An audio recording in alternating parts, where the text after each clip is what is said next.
here we go. Hour 2 live in L.A. This is The Herd, wherever you may be and however you may be listening. Fox Sports Radio and FS1, Herd Hierarchy in 1 minute. Peter King in about 5 minutes joining us. Great to have you here. Kansas City, tight game with Buffalo. Better team, ran the football, very impressive. And Dallas is awful. Arizona is intriguing. Kyler Murray's got a kingmaker in Cliff Kingsbury, and it's really, really fun to watch. And Joy Taylor's joining me as well. Excited for tonight. World Series. Be great. This is fun. This is what it's all about. Great Dodger team. Los Angeles, we've been very lucky. Got a lot of big stars in this town. So my herd hierarchy this week, I'm going to have a real accent with it. It is October and November defense is important. October, November football is different.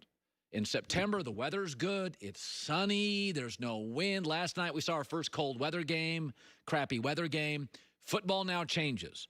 Physicality matters more. So when I did my top 10 today, I thought about being physical because I think football looks like one thing in September, another thing by late October, and a different game by November and December. And I think last night, the cold weather game, here comes the cold weather. Football's going to change. Here's my herd hierarchy.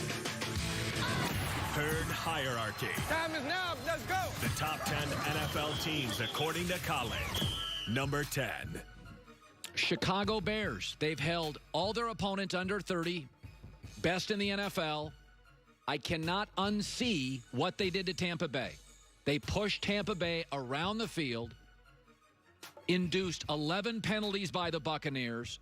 Tampa Bay was absolutely rattled, physically rattled against Chicago. I don't think they have a ton of juice offensively, but I think they're well coached. They've held opponents under 20 points in each of the last 3 weeks.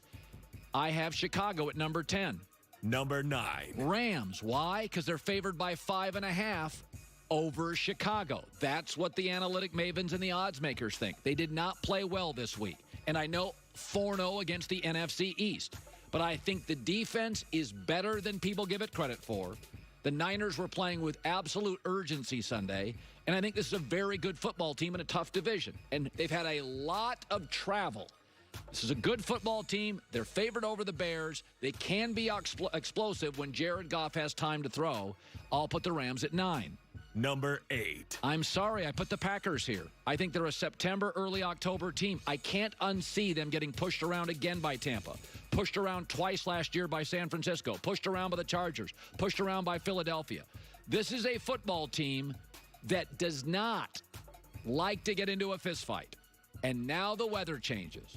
Now it gets cold. Now come the physical teams. Yes, Green Bay is fun in September and early October. But I think we have a football team that clearly doesn't have a ton of fight if they play physical football teams. That's what the NFL is starting Sunday and going forward. I got them at 8. Number 7. I can't have them above San Francisco. One of the most physical teams, and now their wide receivers are getting healthy. Jimmy Garoppolo and Kyle Shanahan are now 4-0 against the Rams. This is a team, now, their top back is out for the next 3 weeks, and their schedule's not easy. But I look at Kittle, healthy receivers, Garoppolo better, best young coach in football, Kyle Shanahan. I don't want any piece of San Francisco going forward. Now, they're not going to have Bosa. The pass rush is not quite as good, but I like their physicality that was on display Sunday. Number 6. I still like the Ravens a lot. I am concerned that Lamar's last 3 games, his completion percentage under 60%. I think they're a very good football team. He is getting very casual in his delivery, a lot of sidearm stuff. They are not as explosive as last year, and what troubles me is their pass rush is wildly inconsistent, and they're not as good defensively. I don't know how Philadelphia got back into that game with Carson Wentz, Travis Fulgham, and that was it. It's a good football team, but Lamar feels like he's hit a bit of a ceiling, and I want him to get back on his throwings, getting sloppy, his drops, his escapability. He's moving too far out, too far right. They got to reboot a little in the next couple of weeks. Number 5. Seattle. I like them. I'd like to see them with Jamal Adams, and they really like some of their young defensive players. They'll get better as the season progresses. Their defense right now gives up 470 yards a game, but they You talk about a king. Russell Wilson makes everything work. I trust Pete Carroll, Russell Wilson, DK Metcalf now is one of the hardest guys in the league to stop. I think Seattle's a team that has great leadership at key positions. They've got playmakers, Jamal Adams getting healthy, Bobby Wagner, Russell Wilson, DK Metcalf, and I think they're young players. They're very encouraged by what they see with their young players. They'll only get better. Number 4. Pittsburgh, they have playmakers everywhere. How good was that move to get Minkah Fitzpatrick? God, has he been a find.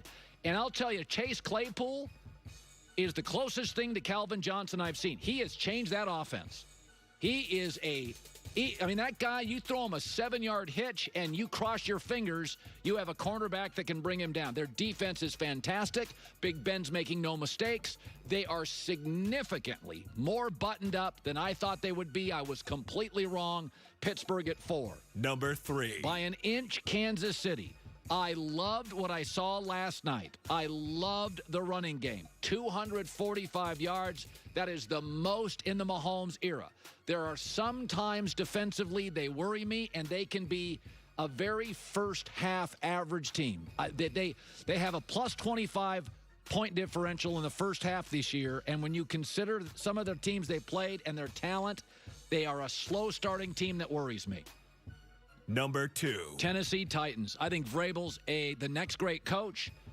They're 16-0 when Derrick Henry runs for over 100 yards, and we got to get over this thing on Ryan Tannehill. I don't care about the Adam Gase Ryan Tannehill. This Ryan Tannehill can play. He's a borderline Pro Bowler. He may not be borderline. He's a real quarterback. I think they're well coached. They're physical. They have an absolute feel for what they are and what they're not. Sometimes wide receiver can be sketchy. I think they're an excellent football team. Number 1. Tampa Bay, because I think they're a more gifted offensive team with a better defense than Tennessee. That team Sunday, what I saw Sunday, I think they have the best defensive coach in the league, Todd Bowles. I think their defensive front seven, now with McClendon, is going to be a nightmare. I think their secondary is underrated. I think now they're getting healthy on the perimeter. Gronk now is valuable. I think when Fournette comes back, it's Fournette, Ronald Jones, and Shady McCoy. I think they're deep at multiple positions. I think this, on their best day, is the best football team in the National Football League. And I know most of you think I'm nuts. They can play physical, they can play finesse, they can play home, they can play road, and they're getting better. Tampa Bay number 1. All right, Peter King probably thinks I'm nuts, but that's what I see right now.